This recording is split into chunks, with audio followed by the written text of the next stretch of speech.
こんにちは。さて、皆様はフリーキャドを使って何か作っていますか？フリーキャドの使い方を学ぶだけで結局何も作ってないという方はいらっしゃいませんか？ウプ主が最初に作ったのは実家の表札だったと思います。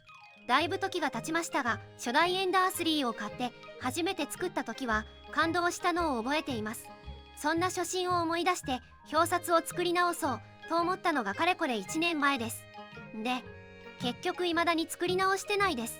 なんで作ってないのかと言いますと、そもそもフリーキャドが表札作りに向いていないと思ったからです。単純に板に文字を書くだけなら簡単なのですが、自由なデザインや滑らかで細かい凹凸を表現するには向いていないのです。幾何学的な模様や SVG などのベクトル画像をベースにすることはできますが、滑らかで自由な形にはできません。幾何学的な曲線や曲面を使って頑張って作図するという方法になってしまいます。ということで、リベンジということで、まずはレリーフを作ってみたいと思います。ただ、先に謝罪しておきますが、今回はバージョン 0.1 ということで、完全に未完成で試作段階です。これ、フリーキャドじゃないじゃんと突っ込まれると思います。とにかく何事にも時間がかかるのです。考察や検証が大変すぎて、全く時間が足りません。未完成ですが、動画の更新ができなくなってしまいますので、現時点のものをアップします。もっと検証を行って、完全に失敗となるまでお蔵入りにしないつもりです。ということで、まずは現時点での現状を動画にします。では、レリーフにしたい絵画や画像を用意してください。今回はこんな感じの葉っぱのフリー素材を使います。では、レリーフを生成してみたいと思います。レリーフ作成中です。こんな感じでボタンクリック一撃で2次元の画像からレリーフが作成されます。葉の模様や凹凸が再現できていると思います。一応凹凸の高さや滑らかさも調整できます。続いてこんなのもできるようにしました。これは円柱モードです。円柱に2次元画像の滑らかな模様を貼り付けています。こちらも同じツールでクリック一撃で表示されます。なんか見た感じこれで十分じゃないのと思うかもしれませんが、期待を裏切るのがウプ主です。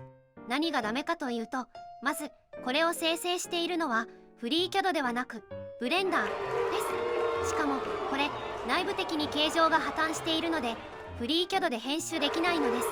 全く使えないじゃん。ということで、あくまで現段階ではフリーキャドで使えません。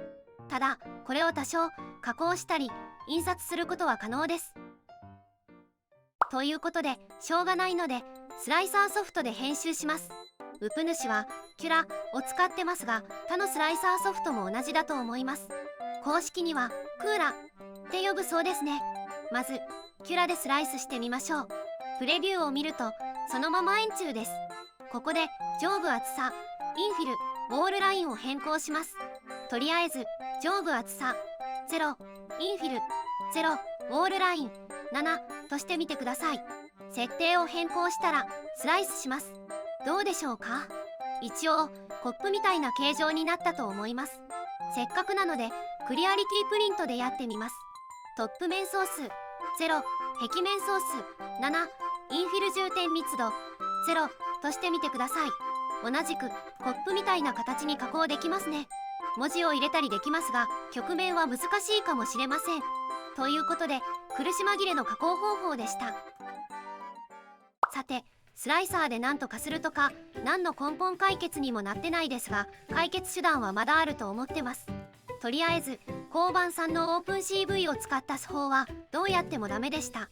処理速度も速くそこそこ惜しいところまでできていたのですが、どうしてもポリゴンが破綻する場所が発生します。それからいまいち滑らかにできず段差ができてしまうところも問題でした。フリーキャドだけで実現するとなると交番1なのですが、事実上無理そうです。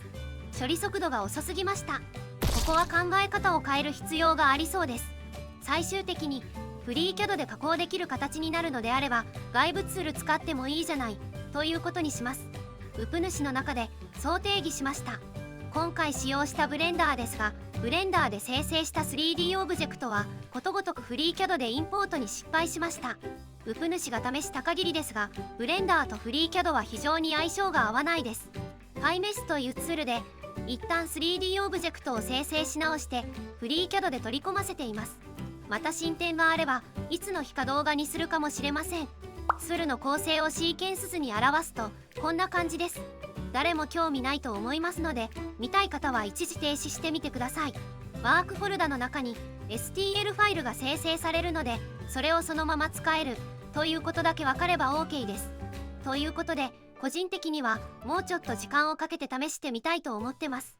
何の作戦もありませんが、今後の方針は以上となります。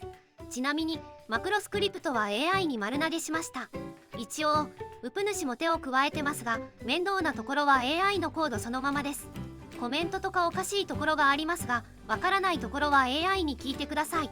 もしこのツールを使うのであれば、ウプ主は一切責任を負いません。ご了承ください。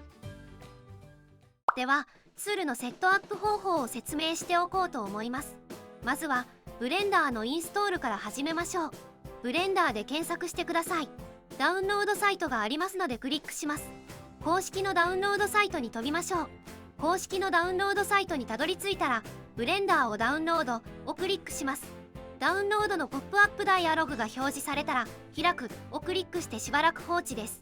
ダウンロードが終わると勝手にセットアッププログラムが起動します。途中インストールパスを聞かれるので、ウプ主は D ドライブに指定しました。その他は特に指定する項目はありませんので、インストールを進めてください。完了したらデスクトップにブレンダーのアイコンが表示されると思います。ブレンダーのインストールは以上です。続いて PyMesh のインストールです。 DOS コマンドプロンプトを開いてください。スタートメニューで CMD と入力すると開きます。ここでフリー CAD の実行ファイルが存在するフォルダに移動してください。フリー CAD 1.0 をデフォルトでインストールしている場合は C プログラムファイルスフリー CAD 1.0 bin です。この中に python.exe が存在します。ここで python.exe m-pip インストール PyMesh ラボと入力します。入力するとフリー CAD 付属の Python に PyMesh がインストールされます。ではフリー CAD を起動してください。メニューのマクロでマクロの実行フォームが開きます。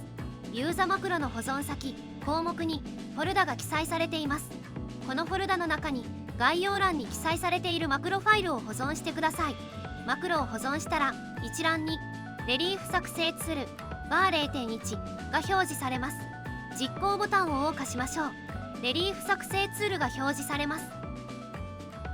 ではざっとツールについて説明します。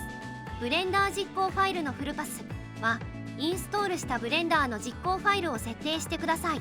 作業フォルダのパスはツール実行中に生成される中間ファイルを保存するフォルダです。フォルダを作成してください。そのフォルダの中に概要欄のブレンダーディスプレイスメント .py ファイルも保存してください。入力画像ファイル名はレリーフにしたいファイルを選択してください。.ping ファイルが使えます。モード設定は表札モードか円柱モードを選べます。間引きはポリゴン数を減らすかそのままにするかの選択です。ぼかし強度はレリーフの滑らかさを設定します。高さ調整はレリーフの彫りの深さを設定します。